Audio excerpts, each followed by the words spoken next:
ভুয়ো ভোটারের খোঁজে বাড়ি বাড়ি যাচ্ছেন বিধায়ক। পানীয় জল এবং রাস্তার সমস্যা মেটানোর আশ্বাসও দিচ্ছেন তিনি। ইতিমধ্যে রাজ্যের বিভিন্ন প্রান্তে ভুয়ো ভোটারের হদিশ মিলেছে।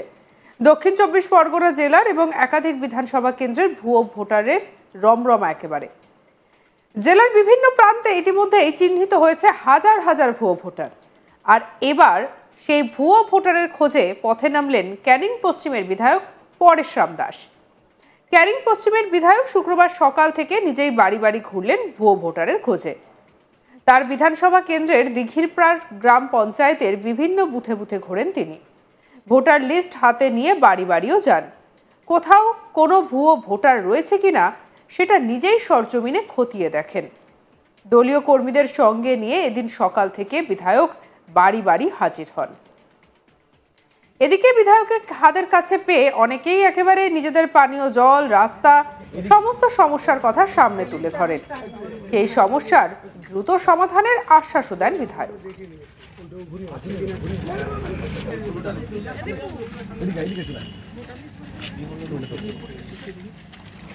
বন্ধু সামনে দিয়ে বন্ধু ওদিকে যাও।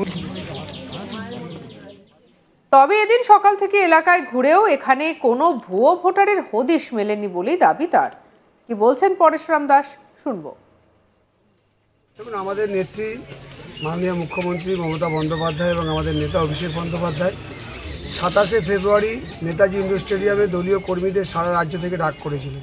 আমরা সেই মিটিংয়ে গেছিলাম এবং সেখানে তিনি এরকম ভোটার লিস্ট হাতে নিয়ে আমাদের সভানেত্রীর নাম ধরে ধরে মুর্শিদাবাদ, বহরমপুর, বিভিন্ন জেলার বিভিন্ন গ্রাম, বিভিন্ন শহরে, বিভিন্ন জায়গায় বহু ভোটার লিস্টে বাইরের রাজ্যের এক জেলার নাম আরেক জেলার লোকের ফুতুরে ভোটার নাম ঢুকিয়েছিল। তার প্ল্যান ছিল যে গত কিছুদিন আগে মহারাষ্ট্র এবং দিল্লিতে নির্বাচন হয়েছিল, সেই নির্বাচনে বিজেপি যে অভাবনীয় ফল করেছিল, মানুষ ভাবতে পারেনি যে বিজেপি ওখানে জিততে পারবে। বিজেপির যে প্রতি মানুষের যে অনাস্থা, কিন্তু বিজেপি ওখানে বহু মানুষের নাম ভুতুরে নাম ঢুকিয়ে তারা বিভিন্ন রাজ্যের লোকদের সেই নির্বাচনে কাজে লাগিয়ে তাদের ফলস ভোট দিয়েছিল এবং সেই ভোটের মাধ্যমে দিল্লি এবং মহারাষ্ট্র জয়লাভ করেছিল। সেটা কিন্তু সারা রাজ্যের বিজেপি বিরোধী যারা আমাদের নেতৃত্ব আছে, বিজেপি বিরোধী যারা দল, কংগ্রেস, তৃণমূল আরও অন্যান্য দল, তারা পরবর্তীকালে নির্বাচন কমিশনের কাছে জানিয়েছিল এবং ধরাও পড়েছিল। আমাদের নেত্রী আমাদের নির্দেশ দিয়েছেন যে প্রত্যেকটা গ্রামে গ্রামে প্রত্যেকটা এলাকায় গিয়ে ভোটার লিস্ট চেক করতে হবে, কোনো মানুষের ভোটার নাম কেটেছে কিনা আর ফলস ভোটারের নাম ঢুকেছে কিনা। সেটাই কাজ আমরা গতকাল থেকে শুরু করেছি এবং আমিও একটা পুরো এলাকার একটা দিঘিরপাড় গ্রাম পঞ্চায়েতের এই যে বুথ, যেখানে মেম্বার তন্ময় দাস এবং উত্তম পাল তাদেরকে নিয়ে এবং কর্মী নেতৃত্বকে নিয়ে প্রধানদের উপপ্রধানদের নিয়ে আমি এগিয়েছি এবং বাড়ি বাড়ি যাচ্ছি। এই কাজটা আমি করছি। কোনো কিছু পাওয়া গেল? আপাতত কিছু কিছু বাড়িতে দেখছি সঠিক নাম চলছে, দেখা যাক, কারণ একটা বুথে বেরিয়েছি, হয় দেখা যাচ্ছে আরেকটা বুথে গেলে ধরা পড়বে। আশা করছি ফলস তো সারা রাজ্য করেছে, কোনো না কোনো লোক এখানেও খুঁজে পাবো। দুটো নাম আমরা মাতলাওয়ানে খুঁজে পেয়েছি, বসিরহাটের আধার কার্ড ফলস দেখেছি, সেটা আমরা তদন্ত চলছে। যদি ক্রস চেক করে পাই আমি আপনাদের খবর দেবো এবং প্রশাসন লেভেলে খবর দেবো। এই প্রক্রিয়া কতদিন চলবে? এটা টানা নির্বাচন পর্যন্ত চলবে এবং নির্বাচনের পরেও পরবর্তীকালে নির্বাচন সারা ভারতবর্ষ জুড়ে বিভিন্ন বছর কি বছর ৫ বছরের মধ্যে 2-3টে করে নির্বাচন হয়, তাহলে প্রত্যেকটা নির্বাচন এবং নির্বাচনের আগেও আমরা এটা করব। আজকের হচ্ছে দিঘিরপাড়ে একটা বুথে এলেন, আগামী দিন কি হচ্ছে বিধানসভা? এটা আমি পুরো রানিং, আমি প্রত্যেকটা আজকে দিঘিরপাড়ে এসেছি, কালকে হয়তো গোপালপুর যাবো, তারপর ইটকলে যাবো, প্রত্যেকটা গ্রামে গ্রামে প্রত্যেকটা অঞ্চলে আমি ঢুকবো এবং এই প্রক্রিয়া করব। এবং আমার সবথেকে বড়, এই গরমের সময় মানুষের জলের স্তর কিন্তু নেমে গেছে। আমি বহু লোক এই এলাকায় আমি ঢুকতে ঢুকতে বহু মায়েরা, বোনেরা, দিদিরা, বৌদিরা আমাদের বললেন যে এখানে একটা জলের ব্যবস্থা করার জন্য।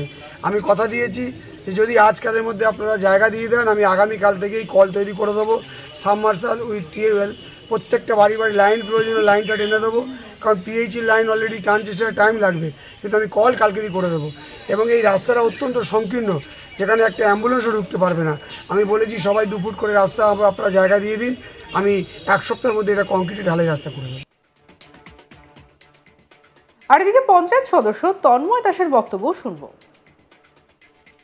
দেখুন, আমাদের নেতা মাননীয় শ্রী পরেশরাম দাস মহাশয়, উনি কালকে আমাকে বার্তা দিলেন যে হঠাৎ ডেকে যে তোমার পাটে দিঘিরপাড় অঞ্চলের 161 নম্বর পাট, তোমার পাটে আমরা ভুতুরে ভোটার যেটা ভুয়ো ভোটার চলছে, চেকিং চলছে, সেটাই উনি বলেছিলেন আজকে আমি তোমার পাটে পুরো ঘুরবো।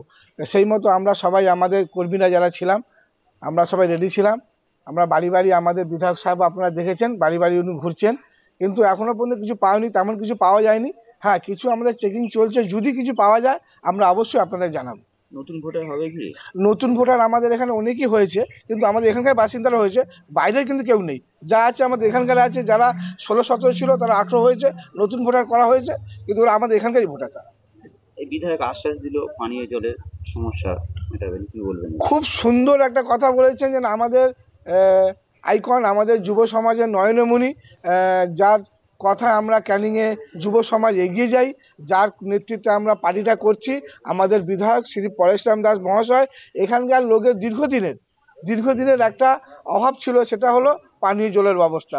আমি বহুদিন চেষ্টা করেছিলাম, আমার বিধায়ক সাহেবকে আমি জানিয়েছিলাম, সেই মতো বিধায়ক সাহেব আজকে এসেছিলেন বাড়ি বাড়ি, প্রতিটা মা বোনেরা দাদারা কাকারা যা বলেছে উনি বলেছেন ঠিক আছে এই 1 সপ্তাহের মধ্যে তারা পানীয় জলের ব্যবস্থা সাবমার্শাল লাগানো ট্যাঙ্ক করে দেবেন উনি। স্থানীয় বাসিন্দাদের সঙ্গে কথা বলেন ক্যানিং পশ্চিমের বিধায়ক। ভুয়ো ভোটারের পাশাপাশি কার কি সমস্যা রয়েছে তাও জানতে চান তিনি। কি বলছেন স্থানীয় বাসিন্দা মানুষী মণ্ডল, শোনাবো আপনাদের।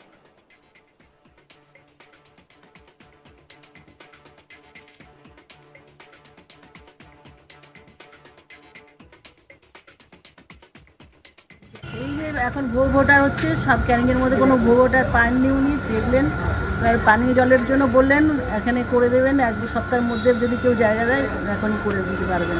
না, পানীয় জলের সমস্যা ছিল, সমস্যা ছিল, সেই সমাধান উনি করে গেছেন, কিন্তু জায়গা দিলেই উনি করে দেবেন। মানে জলের জন্য জায়গা দিলে হ্যাঁ, কল করে দেবেন, ট্যাঙ্কি বসিয়ে পাইপ লাইন করে জল দিয়ে দেবেন। এই সব জায়গা ভুয়ো ভোটার পাওয়া যাচ্ছে, কিন্তু এখানে ক্যানিং আছে না, আমাদের ক্যানিং কোনো ভুয়ো ভোটার বিধায়কের চোখেও পড়ে না, না, উনি সব বাড়ি বাড়ি গেছেন, কোথাও পাননি। ভুয়ো ভোটারের খোঁজে বাড়ি বাড়ি যাচ্ছেন বিধায়ক। পানীয় জল এবং রাস্তার সমস্যা মেটানোর আশ্বাসও দিচ্ছেন তিনি। ইতিমধ্যেই রাজ্যের বিভিন্ন প্রান্তে যখন ভুয়ো ভোটারের হদিশ মিলেছে, তখন দক্ষিণ 24 পরগনা জেলার ছবিটা কি সেটাই ঘুরে দেখতে বেরোলেন তিনি। শেষ ছবি রইল আরও একবার।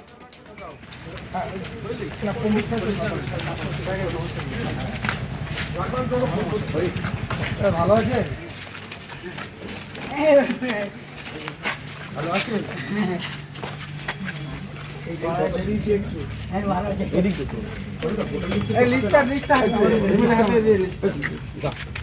আপনার নামটা আমরা দেখে নিই, ঘুরে আছে কিনা ঘুরে।